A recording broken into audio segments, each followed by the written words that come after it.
ठीक है, ग्रेविटेशन ध्यान दीजिए, ठीक है, क्वेश्चन वगैरह सारे कराऊंगा, ठीक है, थ्योरी थोड़ी तेज कराऊंगा। ठीक है, ग्रेविटेशन क्या होता है भैया? तो gravitation is the force of attraction between any two bodies in universe. इस यूनिवर्स में दो बॉडी के बीच में जो भी अट्रैक्शन होता है उसी को हम क्या कहते हैं भैया? ग्रेविटेशन कहते हैं। ग्रेविटी क्या है भैया? Gravity is the special case of gravitation, जिसमें एक बॉडी क्या होती है, कोई भी बॉडी होती है, दूसरी बॉडी क्या होती है? अर्थ होती है। ठीक है भैया, it is special case of gravitation, जिसमें कि एक बॉडी क्या होती है? अर्थ होती है, और दूसरी कोई भी बॉडी हो सकती है। ठीक है, फिर उसके बाद gravity is the force of attraction between the earth and object lying on the near of its surface, मतलब पास में होना चाहिए, दूर नहीं होना चाहिए, वरना अगर दूर हो जाएगा तो फिर वो फोर्स ग्रेविटी नहीं, ग्रेविटेशन ही कहलाएगा। फिर वो फोर्स क्या कहलाएगा? ग्रेविटेशन। अगर पास रहेगा अर्थ के तो ग्रेविटी कहलाएगा। ठीक है भैया, और इस फोर्स की वजह से चीजें क्या होती है? धरती के पास में वापसी आती है। ठीक है, acceleration due to gravity. Acceleration due to gravity क्या है? तो ये भैया आपकी अर्थ है, अर्थ है, इसके पास में एक बॉडी है जिसकी दूरी क्या है? आर है, सॉरी इसका मास एम है, इस बॉडी का मास क्या है? एम है।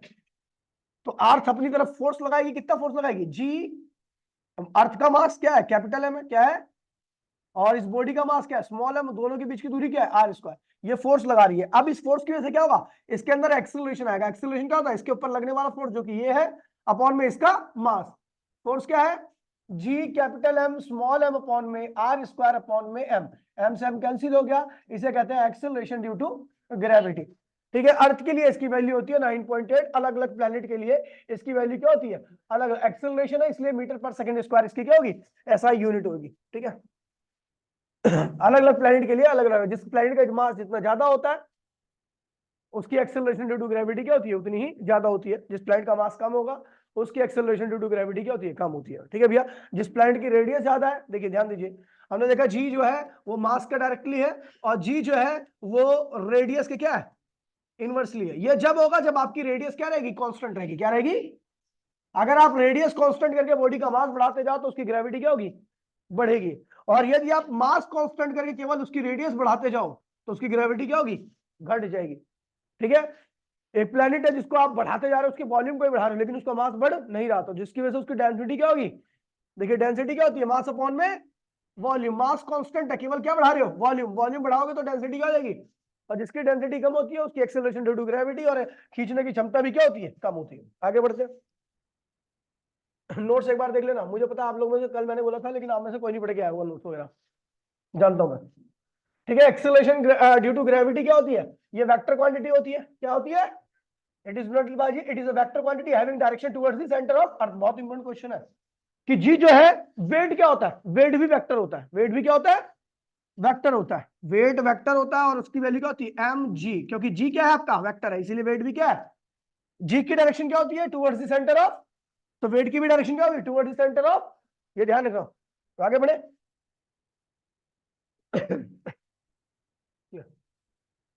Wait of the body. Wait of the body का वेट क्या होता है? तो भैया बॉडी का वेट है भैया, weight of the body is defined as the gravitational force between with which the body attracted towards the centre of earth. वही ग्रेविटी है।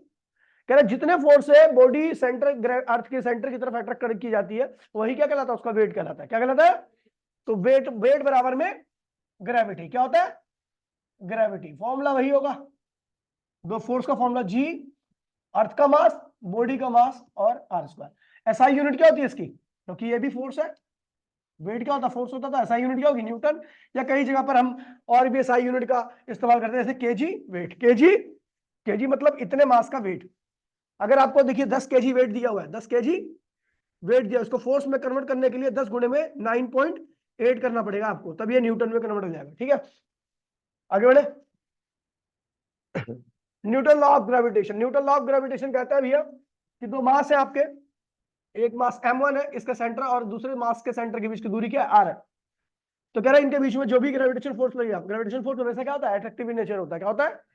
हमेशा अट्रैक्टिव करता है, रिपेल कभी नहीं करता। तो कह रहा है जो भी फोर्स लगेगा इनके बीच में, वो इस बात पर डिपेंड करेगा कि इन दोनों को मास का प्रोडक्ट कितना ज्यादा है। ज्यादा प्रोडक्ट आएगा तो इनके बीच में लगने वाला ग्रेविटेशन फोर्स क्या होगा? ज्यादा होगा। और इनके सेंटर के बीच की दूरी जितनी ज्यादा होगी, उनके बीच में लगने वाला ग्रेविटेशन फोर्स क्या होगा? उतना ही कम होगा। F is directly equal to क्या होगा? m1 m2 अपॉन में आर स्क्वायर। और यहां पर जो आपका आएगा अब इक्वल्स टू में प्रोपोर्शनलिटी साइन हटाने के लिए हम एक कांस्टेंट का इस्तेमाल करते हैं जिसको ग्रेविटेशन कांस्टेंट कहते हैं। ये यूनिवर्सल ग्रेविटेशन कांस्टेंट कहलाता है क्योंकि यूनिवर्स में इसकी वैल्यू हर जगह पर क्या होती है, सेम रहती है। ठीक है, ये होगा m1 m2 अपॉन में r स्क्वायर। इसकी वैल्यू पूरे यूनिवर्स में 6.67 इंटू 10⁻11 होती है। ठीक है, इसकी एसआई यूनिट क्या होगी, तो देखिए भैया जी की एसआई यूनिट क्या होती है, तो देखिए जी को अकेला रखिए, आर को दिले होते हैं FR स्क्वायर, और m1 m2 नीचे आ गया। फोर्स की एसआई यूनिट क्या होती है न्यूटन, रेडियस की क्या होती है मीटर स्क्वायर, क्योंकि रेडियस स्क्वायर है। मास क्या होगी केजी और केजी, तो क्या होगा केजी की पावर -2 न्यूटन और मीटर की पावर। ठीक है भैया, ये इसके एसआई यूनिट है, कोई दिक्कत नहीं है, आगे बढ़िए। ये पॉइंट मास पे और बड़े मास पे दोनों के ऊपर इक्वली वैलिड है। ठीक है, ऐसा नहीं कि पॉइंट मास पे इसका अलग हो और ये। ठीक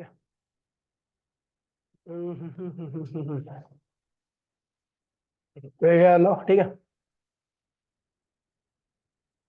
property of gravitation force, property of gravitation force की प्रॉपर्टी क्या होती है, पहली क्या है, ये अट्रैक्टिव नेचर का होता है। कैसा नेचर का होता है, इसका रिपल्सिव नेचर नहीं होता, केवल क्या होता है, ये सेंटर टू सेंटर के बीच की दूरी पे डिपेंड करता है, एक मास के सेंटर से दूसरे मास के सेंटर के बीच की दूरी पे डिपेंड करता है। बॉडी के सेंटर और बॉडी की सरफेस और उसके सरफेस के बीच की दूरी पे डिपेंड नहीं करता। ठीक है, अब दूसरा ये देखिए, एक क्वेश्चन आया था बहुत पहले, ये बॉडी है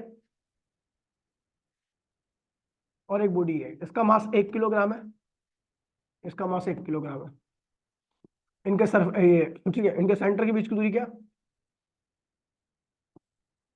इनके सेंटर के बीच की दूरी है 6 मीटर। क्या है, एक बॉडी ये है पॉइंट साइड की और एक बॉडी ये है पॉइंट साइड की, इसका मास भी 1 किलोग्राम है, इसका मास भी क्या है 1 किलोग्राम है। दोनों के सेंटर के बीच की दूरी क्या है 6 मीटर है। बताओ किनके बीच में फोर्स ज्यादा लगेगा, यहाँ पर या यहाँ पर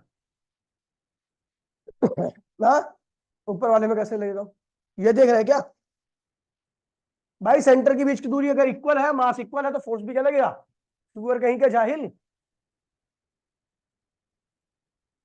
आगे बढ़ते हैं भैया, ये सब इसकी यूनिट वगैरह वो सब निकालने की आवश्यकता नहीं है आपको। देखिए वेक्टर फॉर्म किसके आते हैं, वेक्टर फॉर्म ऑफ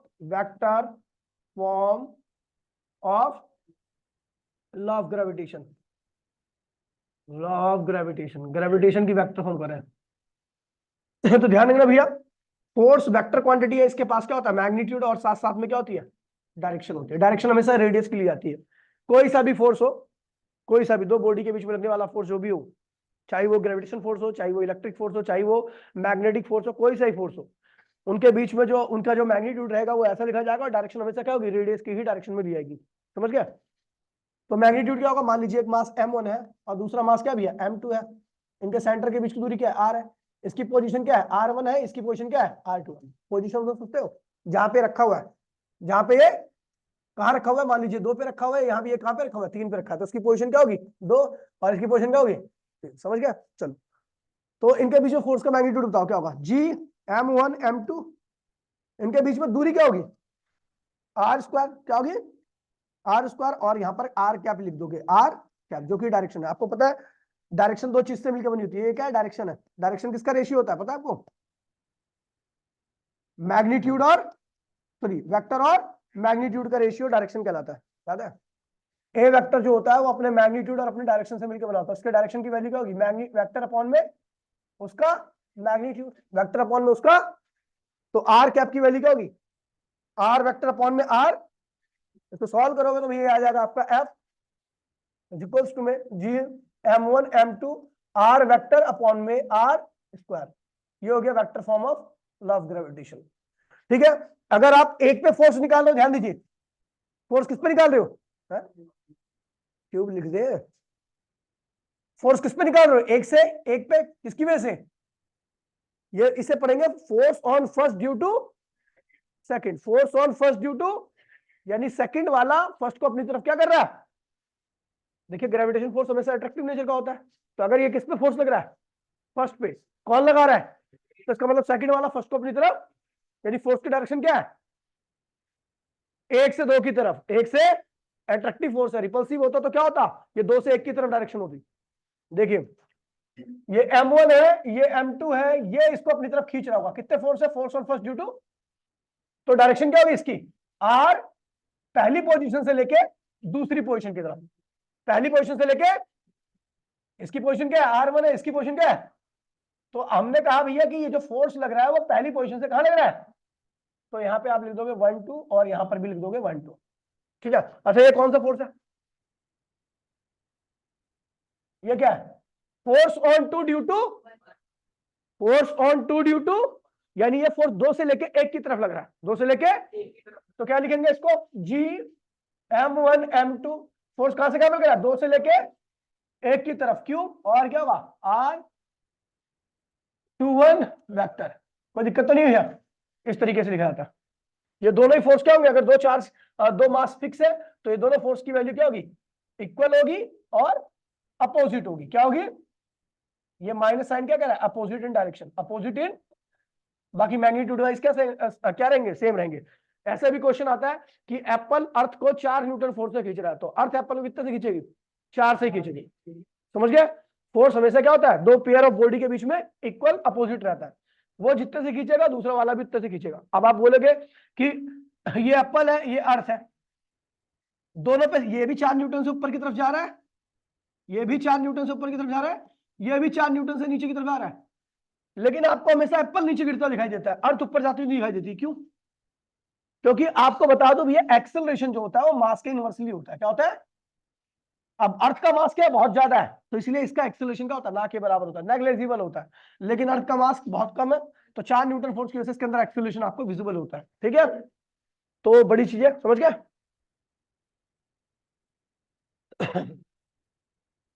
यहाँ पे लिखा हुआ है important feature of law of gravitation force, gravitation force का क्या फीचर होता है, पहला क्या है, gravitation force between two masses is independent of intervening medium. मान लीजिए दो बॉडी के बीच में फोर्स लग रहा है, तीसरी बॉडी आके उनके बीच में बैठ गई, तो भैया उन दोनों के बीच में जो भी फोर्स लग रहा है ग्रेविटेशन, वो तीसरी बॉडी के प्रेजेंस पे या एब्सेंस पे डिपेंड, समझ गए। मान लीजिए ये मेरे और इसके हर्ष के बीच में 4 न्यूटन का फोर्स लग रहा है, आप नहीं थे तब भी 4 न्यूटन लग रहा था, आप सब आ जाओगे तब भी 4 न्यूटन का ही लगेगा, मतलब बीच में क्या मीडियम है उससे कोई फर्क पड़ता नहीं है।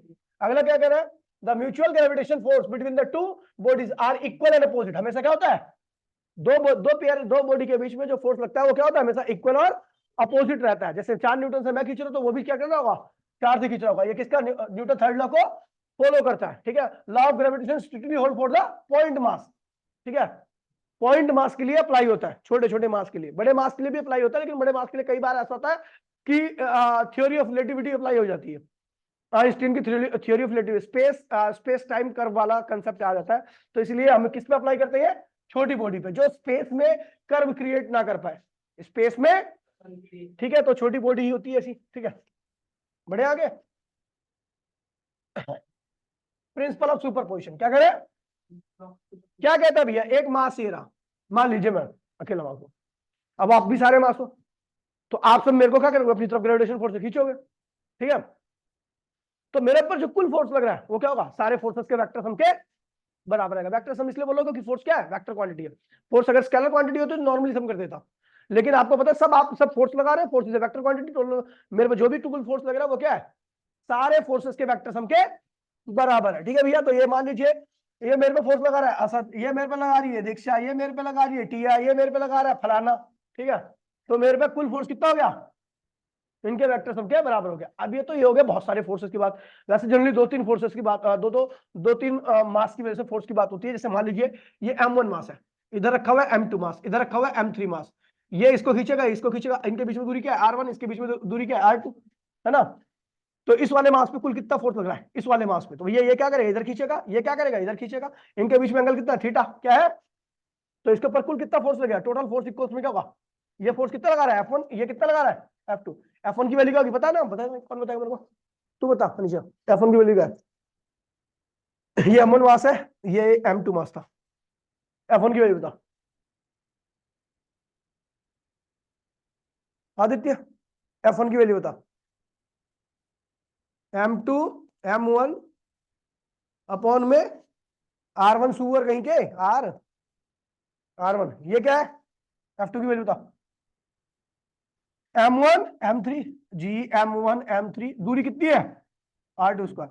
अब दोनों फोर्स की वैल्यू कैलकुलेट करोगे और उसके बाद आपको ना पता है कि भैया ये फोर्स अलग डायरेक्शन में, ये फोर्स अलग अलग डायरेक्शन में, इनका वेक्टर सम निकालोगे तो किससे निकालोगे, रिजल्टेंट वाले फॉर्मूले से, किससे निकालोगे, वो क्या होता है F1 square plus F2 square plus 2F1 F2 cos theta. Theta is what angle between, अपने को F1 पता है F2 पता है, निकाल लिया फॉर्मूला से, निकाल लो टोटल फोर्स। समझ गया?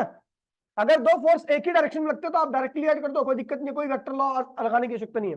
तो दो फोर्स अपोजिट डायरेक्शन में है तो भी आप डायरेक्ट सब्ट्रैक्ट कर सकते हो, लेकिन अगर दो फोर्स कुछ एंगल से है, जैसे 90 डिग्री का एंगल नहीं, सॉरी कुछ ऐसा एंगल है जो 0 और 90 के अलावा हो, तो उस केस में आपको इस फॉर्मूले का इस्तेमाल करना ही पड़ेगा, नहीं तो आप नहीं निकाल सकते। समझ गए? आगे बढ़ते हैं भैया। क्या है ठीक है, ये प्रिंसिपल सुपरपोजिशन समझ में आ गया, नहीं आ गया? चलो इसको अगर थोड़ा एक बार रिवाइज कर लेते हैं। ठीक है, ये वाला मान लीजिए एक m नॉट मास है, इसको m1 मास खींच रहा है अपनी तरफ, खींच रहा है, जिससे पूछूंगा जवाब देगा। m1 मास खींच रहा है अपनी तरफ, एक इस m नॉट को m2 मास भी खींच रहा है अपनी तरफ, r1 दूरी है, यहाँ पर r2 दूरी है, और इसको mn मास खींच रहा है, इसके बीच में दूरी क्या है rn। ठीक है, इन दोनों के बीच में फोर्स क्या होगा, F1 की वैल्यू बता। जी m नॉट m1 है, r फोर्स की डायरेक्शन क्या है, 0 से लेके की तरफ, डायन कहेंगी 0 से लेके, तो क्या लिखाऊंगा 0 से लेके 1 का क्यूब, और यहां लगा दूंगा 1 0 सॉरी 0 0 1 वेक्टर। कोई दिक्कत तो नहीं है? तू बता दे निधि, F2 की बता। F2 G m not m2 upon में r, आगे 0 से 2, 0 से 2 क्यूब, और 0 से 2 वेक्टर। इसकी वैल्यू बता, कौन बताया मुझे, बता साक्षी, साक्षी साक्षी कुमारी, साक्षी कुमारी, नहीं बता बाकी बोल। जी m नॉट m है, ये कहा है यहाँ पे m है, n r 0 n cube, cube लगाना, जहां पे क्यूब आएगा ये पावर आती है। देखिए कहीं पर भी आपकी पावर 2 3 4 5 6 1 के अलावा है तो वहां पे वेक्टर नहीं लगाना, आपको ध्यान रखना। तो यहाँ पर आप देखो वेक्टर नहीं लगाना, यहाँ पे केवल क्या लगाना है क्यूब, और यहाँ पे क्या हुआ, यहाँ पर पावर 1 है तो यहाँ पर आप वेक्टर लगा दो। टोटल फोर्स क्या होगा, इन सबके वेक्टर सम के बराबर। Total force at m not क्या होगा भैया, force at, force first, force second, dot dot dot force, कोई दिक्कत तो नहीं है, ऐड कर दीजिए। समझ गया? आगे बढ़े।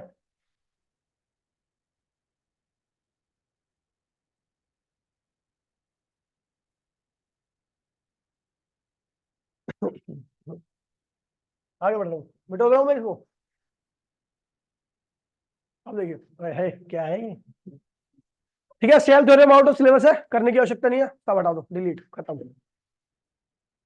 सेल थ्योरम सिलेबस में नहीं है, ठीक है। ये वाला क्वेश्चन देख लीजिए, टुच्चा सा क्वेश्चन है। अभी मैं वही रिवीजन में कराऊंगा जो सिलेबस के अंदर है, सिलेबस के बाहर वाले में मैं थूकूंगा भी नहीं। ठीक है, calculate the force of attraction between the two balls each of mass 1 kg when their centres are. और हाँ, एक डॉपलर इफेक्ट टॉपिक है जो आपका वेब में रह गया, तो मैं आपको लास्ट में करा दूंगा पेपर के बाद। ठीक है, कभी भी क्लास ले लूंगा, क्योंकि डॉपलर इफेक्ट ना बहुत ज्यादा आगे आता है, अभी तो सिलेबस में नहीं है वो, अभी काफी विजुअलाइज, पूरी एक क्लास लग जाएगी केवल उसको बताने के लिए, समझाने के लिए। देखिए भैया, कह रहे calculate the force of attraction between the two balls each of mass क्या 1 kg है, when their centres are separated by 10 centimetre. ये कोई दिक्कत नहीं है, कौन सा, दोनों का मास क्या है 1 kg, दोनों के सेंटर के बीच की दूरी क्या है 10 सेंटीमीटर। फॉर्मूला लगाओगे आंसर निकाल लोगे, हो जाएगा। चलो भैया, सारे पीवाई क्यों कराऊंगा, बाहर के कोई क्वेश्चन नहीं। ये वाला क्वेश्चन आ रखा है ऐसे, ये वाला क्वेश्चन आ रखा है, मेरे ख्याल से पिछले साल आया था। Two particle each of mass क्या है m है, गो अराउंड सर्कुलर रेडियस। ठीक है, दोनों एक दूसरे सर्कुलर रेडियस में जा रहे हैं under the action of their mutual gravitation. ठीक है, कह रहे भैया दो पार्टिकल है ऐसा, ठीक है, और रेडियस क्या सर्कल की r है, और वे ऐसे गोल गोल घूम रहे हैं। ठीक है, गोल गोल, ये इधर जा रहा है तो ये इधर आ रहा है। ठीक है, ऐसे वैसे सेलेस्टियल बॉडी में ऐसा ही होता है। ठीक है, जो बाइनरी होती है ना, दो दो बॉडी होती है, तो आपस में वो चक्कर लगाती रहती है ऐसी। ठीक है, तो कह रहा है भैया कि क्या निकालना है इसका, इनकी वेलोसिटी निकालनी है। क्या निकालनी है, वेलोसिटी निकालनी है। तो देखिए भैया ये घूम किस वजह से रहे, घूमने के लिए क्या चाहिए, सेंट्रीपिटल फोर्स चाहिए। क्या चाहिए, और सेंट्रीपिटल फोर्स वो फोर्स होता है जो टुवर्ड्स द सेंटर लगे। तो इस वाले मास को ये वाला मास खींच रहा होगा इधर की तरफ, सेंटर की तरफ, और इस वाले मास को ये वाला मास खींच रहा होगा इधर की तरफ, सेंटर की तरफ। मतलब दोनों पे लग ही रहा फोर्स, आपको पता ही है, ठीक है भैया।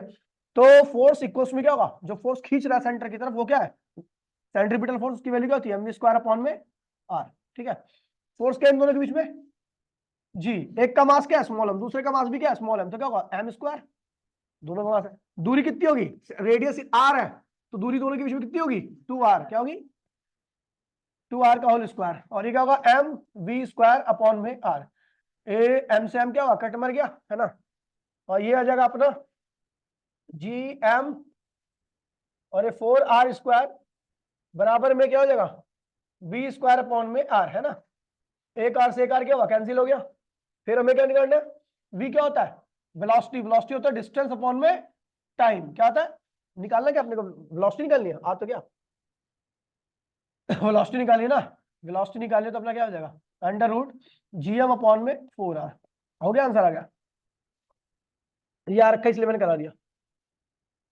उसके बाद अगला क्वेश्चन देखिए, हाँ कोई आ रहा है, एनसीईआरटी काफी अच्छा क्वेश्चन वाला कह रहा है 3 इक्वल मास ऑफ मास क्या है, स्मॉल m ईच। ठीक है, are fixed at the vertices of equilateral triangle ABC as shown in the figure.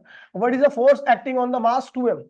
2m mass, 2m mass कहां भाई, ये रहा सेंटर, सेंटर पे रखा है 2m मास, उसके ऊपर सेंट्रोइड पे रखा हुआ है आपको ट्रायंगल के, उसमें कुल फोर्स निकालना। फिर कह रहा है what is the force if the mass at each vertices is double. प्रत्येक वर्टिसिस का मास क्या कर दो, डबल कर दो। पहले केस में देखिए इसके वहां पे निकालना, तो अपने को पता भैया इस वाले मास को इधर की तरफ ये वाला मास खींचेगा, कितना फोर्स है, F1, उसकी वैल्यू निकाल दो। तो G पहला मास क्या है m, दूसरा मास क्या है 2m, तो क्या होगा 2m स्क्वायर हो जाएगा। अब एक मास m है, एक 2m है, एक मास m है, एक मास 2m है, तो फोर्स क्या हो जाएगा G, पहला मास 2m है, दूसरा मास m है, तो 2m स्क्वायर हो गया। दूरी कितनी है भैया, तो इसकी साइड कितनी है, इक्विलैटरल ट्रायंगल, अच्छा साइड नहीं रखी क्या इसकी, 1 मीटर दे रखी है। अच्छा हाँ, ये ए जी, बी जी, सी जी सब दे रखी है। तो ए जी की वैल्यू डाल दी, ये 1 जी क्या होगा, 1 मीटर स्क्वायर, तो वही क्या होगा 2gm स्क्वायर, ये हो गया F1 की वैल्यू। ठीक है, फिर ये वाला ये मास इधर खींचेगा, इसको लिख दो F2 फोर्स। क्या लिख दो, इसकी वैल्यू क्या होगी, तो G 2m स्क्वायर, नीचे 1 ही आने वाला तो कोई दिक्कत नहीं है। ये वाला मास भी इसको इधर ही खींचेगा, ये वाला मास इसको इधर ही खींचेगा, तो क्या होगा F3, क्या होगा G 2m स्क्वायर, कोई दिक्कत तो नीचे 1 ही आना है क्योंकि ये 1 है ना। अब देखिए यहाँ पे 3 फोर्स है, तीनों की डायरेक्शन क्या अलग अलग है, क्या है, ये इक्विलेटरल ट्रायंगल है। तो बता दूं भैया आपको, इक्विलेटरल ट्रायंगल के अंदर एक चीज खासियत होती है कि सबके बीच में एंगल कितना बनता है, 120 डिग्री का। क्या बनता है, ये सब 120 डिग्री के एंगल पे है। तो बना लीजिए एक अलग से, मैं बना देता हूँ। F1 की वैल्यू क्या रखी है, F की वैल्यू पता ना आपको, ये रखी है। F2 की वैल्यू भी क्या रखी है, F, पता है आपको F की वैल्यू। F3 की वैल्यू भी क्या है, F। सबके बीच में एंगल क्या है, 120, 120, 120। एक काम करते हैं, हमने इन दोनों के फोर्सेस का रिजल्ट निकाल लिया। क्या निकाल लिया, आपको एक बात बता दूं इन्फॉर्मेशन के लिए कि अगर दो फोर्स इक्वल है तो उनका रिजल्ट क्या होता है, सेंटर से पास करता है। कहां से पास करता है, अभी दोनों फोर्स बराबर है और दोनों के बीच में एंगल है कितना है, 120 डिग्री का, तो इनका रिजल्ट जो रहेगा, ये किसका रिजल्ट है, किसका रिजल्ट है, 3 और 2 का। क्या है, किसका, 3 और 2 का, 3 और 2 का रिजल्ट है। वो कैसे निकलेगा, तो ये फोर्स भी क्या है, एफ स्क्वायर, दूसरा फोर्स भी क्या है, एफ स्क्वायर। अरे यार, आगे वाली टर्म क्या होगी, cos 120, आपका कुल सॉल्व करके आएगा नीचे एफ, क्या आएगा, इसको पूरा सॉल्व करोगे तो क्या आएगा, एफ। इन दोनों का रिजल्ट निकाल लिया, इसलिए दोनों खत्म हो चुके हैं। अब क्या बचा, एक ये और एक रिजल्ट, इसकी वैल्यू क्या है, एफ है, नीचे वाले की वैल्यू क्या है, रिजल्ट की वैल्यू एफ है। दोनों फोर्स इक्वल अपोजिट है, इसलिए दोनों कैंसिल करेंगे, नेट फोर्स क्या होगा, पहले केस में 0 आंसर इसका क्या है। ठीक है, दोबारा देख लीजिए, ये वाला मास इस वाले मास को अपनी तरफ खींचेगा, ये वाला मास जो है इस वाले मास को अपनी तरफ खींचेगा, ये वाला मास इसको, हम देख रहे हैं सारे फोर्सेस की वैल्यू क्या है भैया, सेम है, इसलिए इसको भी एफ ले लिया, इसको भी एफ ले लिया, इसको भी एफ ले लिया। हमने क्या किया, अभी हमें जोड़ना तीनों फोर्सेस को, तो तीनों फोर्सेस को जोड़ने के लिए हम वेक्टर सम लगाते हैं। ठीक है, तो पहले इन दोनों का रिजल्ट निकाला, ये कौन है, कौन था ये? 2 था और ये क्या था? 3 था। तो इन दोनों की वैल्यू बराबर है, तो इन दोनों का जो रिजल्ट रहेगा वो 2 और 3 का रिजल्ट यहां से आएगा। उस रिजल्ट को भी सोल्व करोगे तो आपका एफ ही आना है। क्या आना है? तो अपने को पता है ये तो सॉल्व हो गया, अब ये और ये खत्म हो चुके हैं, केवल कौन बचा? एक ये और एक ये, इनको भी जोड़ना है। मैंने अभी दोनों बताया है, दो फोर्स इक्वल अपोजिट होते हैं तो वो एक दूसरे को क्या करते हैं? कैंसिल करते हैं। नेट फोर्स क्या आ गया? पहले का आंसर 0 आ गया। ठीक है, अब सारे मासेस को हम क्या करते हैं? 2m कर दे। क्या करते हैं? इसको भी 2m कर दो, इसको भी 2m कर दो, इसको भी 2m कर दो। अब फोर्स कितना लगेगा? ये खींचेगा कितने से? कितने से खींचेगा भैया? अबे देखो ना, ये जो क्या होगा? G4m²। ये कितने से खींचेगा? F2 कितना होगा? G4m²। ये भी क्या होगा? G4m²। ठीक है, ये हो गया। अभी भी हम देख रहे हैं सारे फोर्स बराबर है, सबके बीच में एंगल कितना बन रहा है? 120 120 120। इन दोनों का रिजल्ट निकालने को फिर क्या आएगा? वही आएगा, है ना? एफ एफ और एफ क्या इक्वल अपोजिट है? कैंसिल। दोनों का आंसर क्या आ गया भैया? No effect on force. ये देखो क्या टंटा क्या रखा साड़ों ने, समझ गया? आंसर 0। ओहो ये गलत हो गया, कैसे हो गया भाई? चलो कोई बात नहीं, ठीक है। ए वाले वर्टिसेस वाले को डबल करना है, हमने सबको ही कर दिया। क्या दिक्कत होती है? अब ज्यादा फोर्स ऊपर लगेगा, इन दोनों का रिजल्ट निकालोगे। अगर मान लीजिए, देखिए हमने कितना बढ़ाया, सुन लीजिए आंसर तो वैसे ही आ जाएगा इसका। ऊपर कितना फोर्स लगेगा? 4 GM²। बोला हाँ। इसका फोर्स अभी भी वही रहेगा, 2 GM²। इसका भी क्या रहेगा? 2 GM²। इन दोनों का रिजल्ट क्या आएगा? इन्हीं के बराबर आएगा बीच में से, तो क्या होगा? 2 GM²। 4 GM² ऊपर लग रहा है, 2 GM² नीचे लग रहा है, रिजल्ट कहां जाएगा? क्या होगा? 2 GM²। आंसर आ गया। ठीक है, खत्म। फिर आता भैया एक्सेलरेशन, जो बहुत इंपॉर्टेंट टॉपिक है, और मैं गारंटी दे रहा हूं, यहां से इसकी गारंटी मैं ले सकता हूं कि इनमें से 3 में से, सॉरी 2 में से एक पक्का आता है। एक्सेलरेशन ड्यू टू ग्रेविटी क्या है? तो आपको पता भी है, अर्थ सब चीज को अपनी तरफ अपनी ग्रेविटी से खींचती है। ग्रेविटी एक फोर्स है, और फोर्स की वजह से किसी बॉडी के अंदर जो भी, अगर हम किसी बॉडी पे फोर्स लगाते हैं तो वो क्या करती है? एक्सेलरेट करती है। जो एक्सेलरेशन ग्रेविटी की वजह से आता है उसी को हम क्या कहते हैं भैया? Acceleration due to gravity. क्या कहते हैं उसे?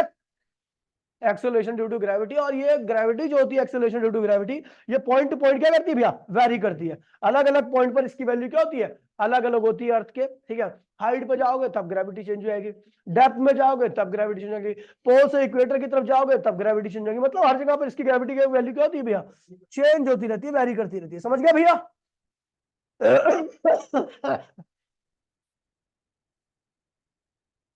तबीयत खराब है बेटा, लेकिन मैंने बोल दिया ना, पढ़ाऊंगा तो पढ़ाऊंगा। प्राण जाए पर वचन न जाए, राम भक्त समय पंडित की वाणी। ये सॉलिड स्पीयर है कि नहीं? नहीं वो तो ठीक है, लेकिन है कि सरफेस पे। ठीक है, ठीक है। तो अपने पास 2 केस है, 3 केस है इसके, पहले 4 केस थे, लेकिन अब हमें करने केवल 3 केस। ठीक है, तो पहला क्या भैया? Due variation in the due to depth. कहा है भैया? कहां से है क्या? दिख रहा मुझे, ये तो पता लग गया ना भैया। जी की value, acceleration due to gravity की वैल्यू कैसे आई है? GM/m²। आगे करा दिया मैंने, है ना? Mass and density of the earth, mass and density, earth का मास निकालना है, तो हमने कुछ नहीं किया। जी क्या है? GM/में R²। तो मास ऑफ अर्थ क्या होगा? GR² में कैपिटल जी की वैल्यू पता है, ठीक है। आर की वैल्यू पता है, 6.4 into 10⁻7 metre, 6 metre sorry.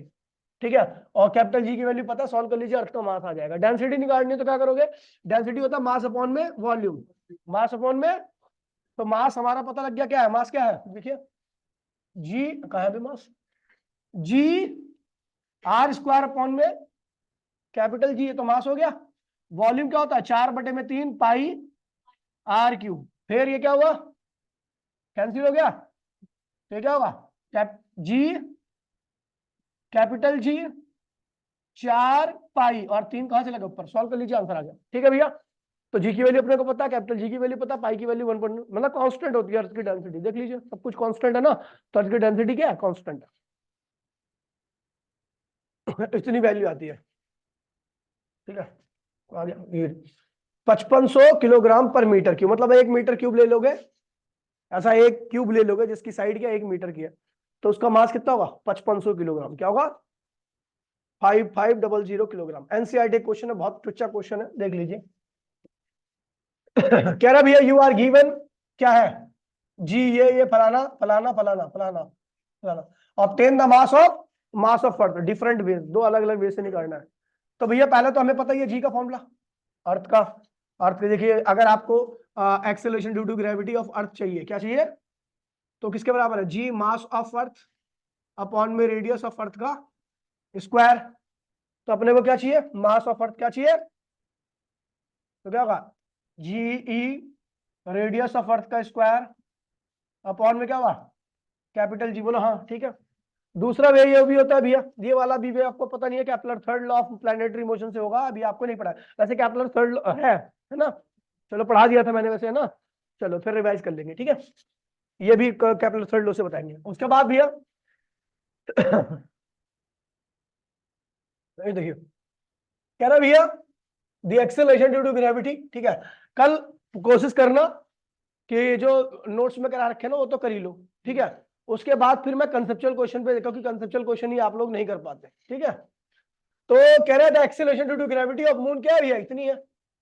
Moon की रेडियस भी दे रखी है अपने को इतनी, मून का मास कैलकुलेट कर लो किस फॉर्मूले से, पता है ना, G equals to G M upon में, यहां पर मास ऑफ मून और radius of moon, acceleration due to gravity of, हो गया। आगे बढ़े, कर लोगे, और देखो पीवाई की छूटे ना कोई से, आगे बढ़ो, ठीक है। Variation G due to, variation G, ठीक है, पहले shape, due to shape of earth, G के अंदर variation due to shape of earth, ठीक है। अर्थ कैसी होती है, ऐसा थोड़ी ओवल शेप की, ज्यादा ओवल बना दी लेकिन इतनी नहीं होती, ठीक है। ये होता है इक्वेटर, इक्वेटर होता है, और ये क्या होता है पोल, क्या होता है, अपने को पता भी है अर्थ का मास तो एम ही है, इक्वेटर के लिए भी वही होगा और पोल के लिए भी क्या होगा, वही होगा। तो जी जो होता है वो जी एम अपॉन में आर स्क्वायर होता है। अब मैंने क्या किया यहाँ पर, ये दोनों कांस्टेंट, जी कैपिटल जी तो कांस्टेंट ही है, मास ऑफ अर्थ भी क्या है कांस्टेंट ही है, लोकेशन चेंज कर रहे हैं, मास तो वही है ना।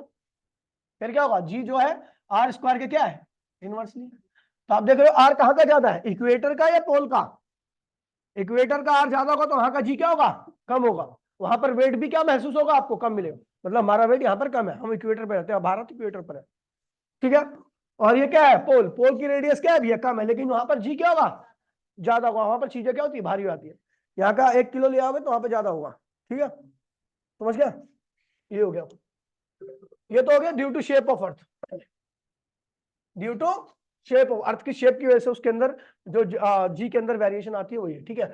फिर अगला आता है ड्यू टू हाइट, हाइट पे, पहले मैं अर्थ की सरफेस पे हूँ, ध्यान दीजिए, सरफेस पे हूँ, तो यहाँ का जी बताइए, सरफेस पे जी होता है, अब जी तो होता है सरफेस पे, उसकी वैल्यू क्या होती है जी एम अपॉन में, फिर मैं हाइट पे चला गया, ये आर था और यहां से यहां तक की हाइट कितनी थी एस थी, तो यहाँ का जी क्या होगा हाइट पर, जी मास तो वही रहेगा अर्थ का, एटमोस्फेयर का मास कंसीडर नहीं होता अर्थ के सामने, अर्थ के सामने एटमोस्फेयर का मतलब मेरा मास और चींटी का मास कंपेयर कर रहे हो, ठीक है, ठीक है। तो मेरे आगे चींटी का मास नेग्लिजिबल, तो अर्थ के आगे एटमोस्फेयर का मास नेग्लिजिबल, ठीक है। तो एक होगा आर प्लस, दोनों को डिवाइड कीजिए, जी एच अपॉन में जी एस इक्वल्स टू में क्या होगा G M R plus H का, और ये कहा होगा, ये उल्टा हो जाएगा क्योंकि हम डिवाइड कर रहे हैं उसे, ये कट गया, ये क्या हुआ, आपको जी हाइट पे निकालनी है, सरफेस पे क्या है जी के बराबर है, क्या है ये आर स्क्वायर है, नीचे आर स्क्वायर कॉमन ले लो, कॉमन ले लिया तो यहाँ पे क्या बचेगा 1,